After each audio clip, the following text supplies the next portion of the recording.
আসসালামু আলাইকুম। আশা করি আপনারা সকলে ভালো আছেন। আজ আমি আপনাদের জন্য ওয়াইফাই ম্যানেজমেন্ট সফটওয়্যারের 2 নাম্বার পর্ব নিয়ে হাজির হলাম। তো আমি এবার দেখাবো স্টেপ বাই স্টেপ কীভাবে আপনারা ওয়াইফাই ম্যানেজমেন্ট সফটওয়্যারটি তৈরি করতে পারবেন এবং তা ব্যবহারের জন্য তৈরি করতে পারবেন। তো চলুন আমরা এখন সেই ওয়াইফাই বিল ম্যানেজমেন্ট সফটওয়্যারটি কীভাবে তৈরি করা যায় তা আমরা এখন দেখে আসি। আমাদেরকে সর্বপ্রথম যেটি করতে হবে, সর্বপ্রথম আমরা এক্সেল ওপেন করতে হবে। আমরা এক্সেলটা ওপেন করলাম। এক্সেল ওপেন করার পর আমরা এক্সেল শিটে একটা ক্লিক দেব। যে কোনো একটা এক্সেল শিটে ক্লিক দেওয়ার পর আমরা সর্বপ্রথম একটা সেটিং করব। ফাইলে ক্লিক দেব। ফাইল থেকে অপশন মেনুতে যাব। অপশন মেনু থেকে আমরা যাব কাস্টম রিবন। এখানে ক্লিক দেওয়ার পর আমরা দেখব এইখানে আপনারা দেখতে পারবেন যে ডেভেলপার, এই ডেভেলপার টুলটা আমাদেরকে ওপেন করতে হবে। আপনারা উইন্ডোজ 7 থেকে মাইক্রোসফট ওয়ার্ড 7 থেকে শুরু করে আপডেট যতগুলো ভার্সন আছে সবগুলোতে আপনার এই কাস্টম রিবনে ক্লিক করার পর এখান থেকে আপনারা ডেভেলপার টুলটা ওপেন করে দেবেন। এবার ওকে করবেন। করার পর আমরা এই পেজটাকে সেভ করে নেব। কিবোর্ড থেকে কন্ট্রোল+S দেবেন, অথবা আমরা এখান থেকে সেভ করতে পারি। সেভে ক্লিক দেওয়ার পর আমরা ডেস্কটপে সেভ করব পেজটা। আমি মনে করুন যে এই পেজটা ডেস্কটপে সেভ করব এবং সেভ করার সময় আমি একটা ফাইলের নাম দিয়ে দেব ওয়াইফাই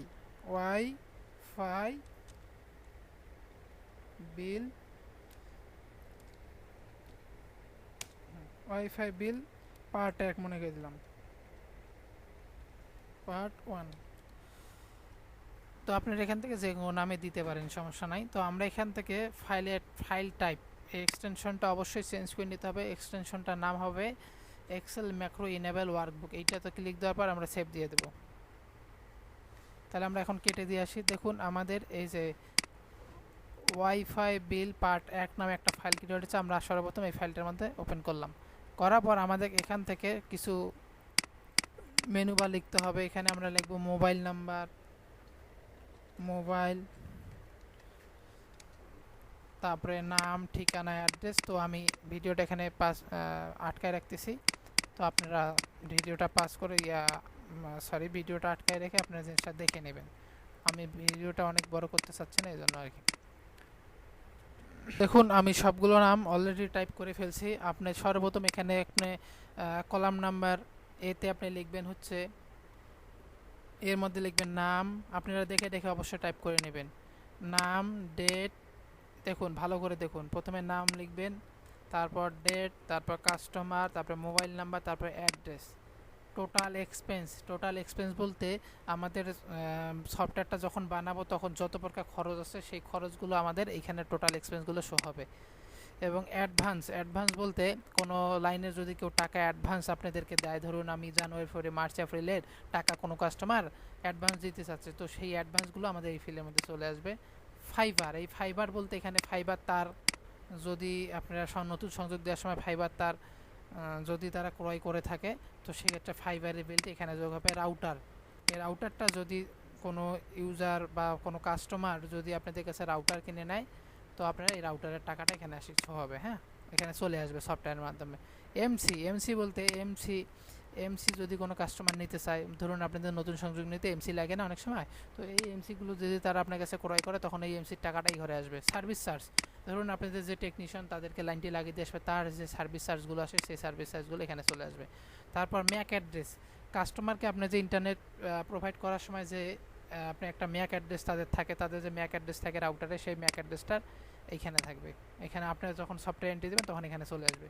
তারপরে পিপিওই মোড, এইটা হচ্ছে আপনারা যে আইএসপি কর্তৃক যে ইউজার নেমটা তাকে দেবেন সেই ইউজার নেমটা এখানে থাকবে। পাসওয়ার্ড হচ্ছে আইএসপি কর্তৃক যে পাসওয়ার্ডটা দেওয়া হয় সেই পাসওয়ার্ডটা অবশ্যই এখানে থাকবে। এসআইডি মানে কাস্টমার আইডি, এটা হচ্ছে কাস্টমার আইডি। আপনারা ওখান থেকে যে কাস্টমার আইডি দেবেন সেই কাস্টমার আইডিটা চলে আসবে। ঠিক আছে।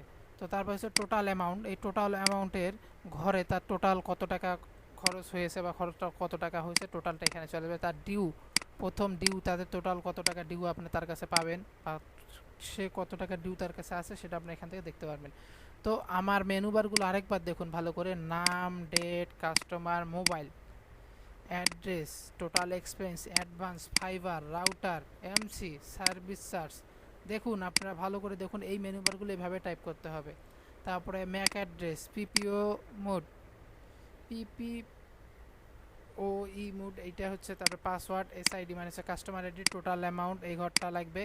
তারপর আপনারা ডিউ অ্যামাউন্টের ঘর দেবেন এবং এখানে আর বলতে প্রথম টাকা গ্রহণ, এখানে প্রথম টাকা গ্রহণ বলতে সে দেখা গেছে আপনাদেরকে জানুয়ারি মাসের টাকা দিচ্ছে, সেই জানুয়ারির টাকাটা এখানে আসবে। তো এই প্রথম টাকা বলতে আমি জানুয়ারিকে বুঝাইছি, ঠিক আছে। তো প্রথম সে জানুয়ারি মাসে কত টাকা পেড করবে সেটা এখানে অটোমেটিক চলে আসবে এবং প্রথম টাকা যখন দিচ্ছে তখনকার ডেটটা এখানে চলে আসবে। তারপরে রিপোর্ট, এই রিপোর্টটা বলতে আমরা বুঝাইছি আমার সফটওয়্যার আপনি টিউটোরিয়ালে দেখেছেন যে আপনারা কেউ যদি বাকি থাকে তো এখানে লেখা থাকে সব টাকা পরিশোধ হয়নি, এবং বাকি যদি না থাকে তাহলে লেখা থাকে সব টাকা পরিশোধ হয়েছে। তো এই রিপোর্টটা আমাদের এখান থেকে চলে যায়, এইখানে আমরা সেই লিঙ্ক আপটা করে দেবো, ঠিক আছে। তো আমরা আপনাদেরকে আমি প্রথমে বেসিক কীভাবে এক্সেল শিটটা সাজাতে হবে সেটা আমি দেখাচ্ছি। তো তারপরে আমরা নেক্সট বাকি টাকা গ্রহণ মানে ফেব্রুয়ারি মাসে যে টাকাটা দেবে তার টাকার এই যে ঘর, তার টাকাটা এই ঘরে আসবে এবং হচ্ছে তারিখটা এই ঘরে আসবে। তারপরে মার্চ মাসের হচ্ছে টাকাটাই ঘরে আসবে এবং হচ্ছে ডেটটাই ঘরে আসবে। তারপরে এপ্রিল মাসের টাকাটাই ঘরে আসবে, ডেটটাই ঘরে চলে আসবে, হ্যাঁ। তারপরে মে মাসের টাকাটাই ঘরে আসবে, ডেটটাই ঘরে চলে আসবে, এইভাবে আপনারা লিখে নেবেন। তারপরে জুন মাসের টাকাটাই ঘরে আসবে, ডেটটাই ঘরে আসবে। জুলাই মাসের টাকাটাই ঘরে আসবে, ডেটটাই ঘরে আসবে। তারপরে আগস্ট মাসের টাকাটা এখানে আসবে, ডেটটা এখানে আসবে। তারপরে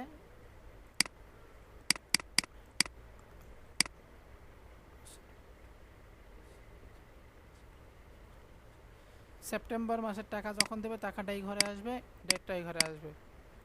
বাকি টাকা গ্রহণ, যদি সে বাকি কোনো টাকা দেয় সেই ঘরের টাকাটাই ঘরে চলে আসবে।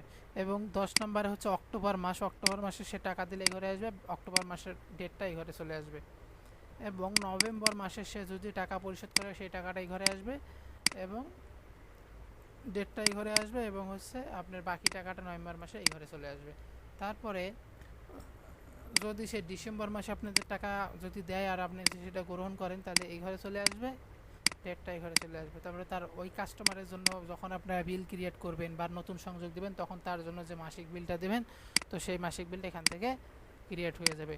তো আজ এই পর্যন্ত 1 নম্বর পর্বে আমি শুধু এতটুকুই দেখালাম। আপনারা অবশ্যই ভালো করে আবারও দেখুন, যে কলামে আমি যেটা লিখেছি আপনারা সেই কলামে সেটাই লেখার চেষ্টা করবেন, ঠিক আছে। তো আমি আপনাদের জন্য আর একটু ডিপ করে দিচ্ছি, আপনারা যেন দেখতে পারেন। হুবাহুব ঘরগুলো আমি যেটা যেখানে লিখেছি আপনারা সেটা সেখানেই টাইপ করে দিবেন, তাহলে ইনশাল্লাহ আশা করি আপনারা খুব সুন্দরভাবে আমার সফটওয়্যারটিতে যা করা আছে তাই আপনারা করতে পারবেন। তো আমি এখানে একটা বর্ডার দিয়ে দিলাম এবং এখানে আমি এই সমস্ত ঘরগুলোকে একটা বর্ডারে পরিণত করি, তাহলে আপনাদের দেখতে অসুবিধা হবে না। আমি এখান পর্যন্ত ঘরগুলোকে অল বর্ডার করে দিলাম, ওকে।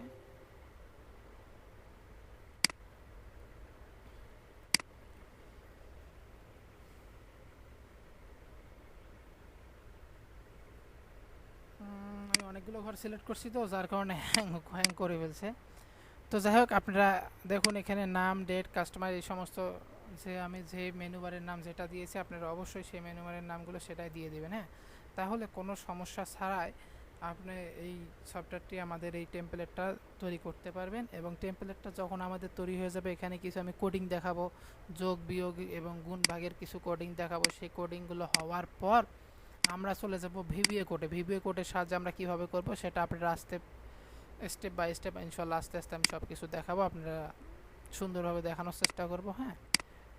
তো আজ এই পর্যন্ত। দেখুন এইখান থেকে আবারও দেখতেছি, দেখুন নাম, date, customer name, mobile number, address, total expense, advance, fibre, router, MC, service charge, MAC address, PP mode, password, SSID আর হচ্ছে টোটাল অ্যামাউন্ট, ডিউ অ্যামাউন্ট, বাকি টাকা গ্রহণ, এই সমস্ত ইনফরমেশনগুলো আপনারা আস্তে আস্তে টাইপ করে নেবেন। দেখুন আস্তে আস্তে ভিডিওটা আটকায় দেখবেন, হ্যাঁ। জি, এই সমস্ত টাকাগুলো আপনাদের এই সমস্ত টাকার ঘরগুলো আপনাদের আস্তে আস্তে ক্রিয়েট করে নেবেন। এবং দেখুন ভালো করে এই যে কলাম সোজা সোজা আপনারা এখানে 2 নাম্বার ঘর থেকে শুরু হয়েছে, 2 নাম্বার ঘর থেকে আপনি টাইপ করে এই জিনিসগুলো লিখবেন। লেখার পর ফাইলটা আপনারা সেভ দিয়ে দেবেন। তো আমি আবারও সেভ করে দিচ্ছি। দেখুন আমরা এখান থেকে সেভে ক্লিক করলাম, তার ফাইলটা সেভ হয়ে গেলো। তো আজ পর্যন্ত দেখাচ্ছি, তো নেক্সট টাইম আমি বাকিটুকু দেখাবো। আসসালামু আলাইকুম।